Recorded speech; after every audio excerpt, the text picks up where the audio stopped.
afternoon, everybody. Myself, Dr. Sarang Agrawal. My topic of discussion today is role of flexible elastic nails in diaphyseal fracture of long bones of lower extremities in children of 5 to 14 years of age. Earlier, conservative management of tibia and femur diaphyseal fracture could lead to loss of reduction, malunion, intolerance, and complication associated with the plaster. Henceforth, the goal for my study is to stabilize the fracture, control length and alignment, and early joint mobility. I took a sample size of 50 patients in my DY Patil hospital, in which the inclusion criteria was children between 5 to 14 years of age, diaphyseal fractures of the tibia and the femur. Exclusion criteria was pathological fractures, compound fractures, any patient with a distal neurovascular deficit, and any other fracture in the ipsilateral limb. It is a closed reduction process in which for the femur fractures, the nail was put in retrograde direction from distal to proximal direction, and for the tibia fractures, the nail was put in anterograde fashion from proximal to distal direction. The fracture was manipulated under the C-arm guidance, and the nail was passed further up to the metaphysis with the tip of nails facing in opposite directions. The patient were asked to follow up at 3, 6, 12, and 24 weeks interval. The patient was evaluated radiologically as well as clinically. In radiological outcome, the rate of union and callus formation was seen, and henceforth, clinically it was examined the complete range of motion at the hip, knee, and the ankle joints.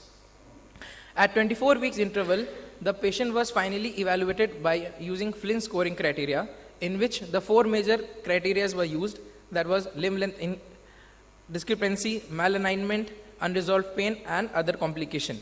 It was scored as excellent, satisfactory, and the poor. The average duration for the complete range of motion at hip and the knee was 5 days post-operatively. In my study, at 24 weeks interval, 90% of the patient had a shortening less than 1 centimeter, malalignment less than 5 degrees. The maximum mode of injury for these type of fractures was due to road traffic accidents, followed by fall from height. The gender was predominantly by the male as compared to the females. The fracture pattern that was encountered in diaphyseal fractures was mostly oblique compared to the transverse fracture, and the fracture of the femur diaphysis was more common than the tibia fractures. Surgical management of long bones of lower extremities in pediatric age group has always been very controversial. The other methods of treating these diaphyseal fractures are plate osteosynthesis, interlocking nails, and external fixation. Flexible elastic nail is an ideal treatment protocol because it is a load sharing device allowing early mobilization, not disrupting the blood supply of the epiphyseal growth plates, maintaining the limb length and the alignment. In our study, the majority of the cases had excellent or satisfactory results as compared to the study of the Pulate and the Moraz. And in our study, the duration of the hospital was up to 5 to 12 days only, whereas compared to the study of the Hushan, then the mean hospital stay was from 2 to 20 days. In my study, I had 2 cases that had superficial wound infection, which was healed after the regular dressing. In other studies, conducted by Khazam, there were complications such as refractures, delayed unions, varus or the varus malalignment, nail tip irritations, or asymptomatic proximal nail migration.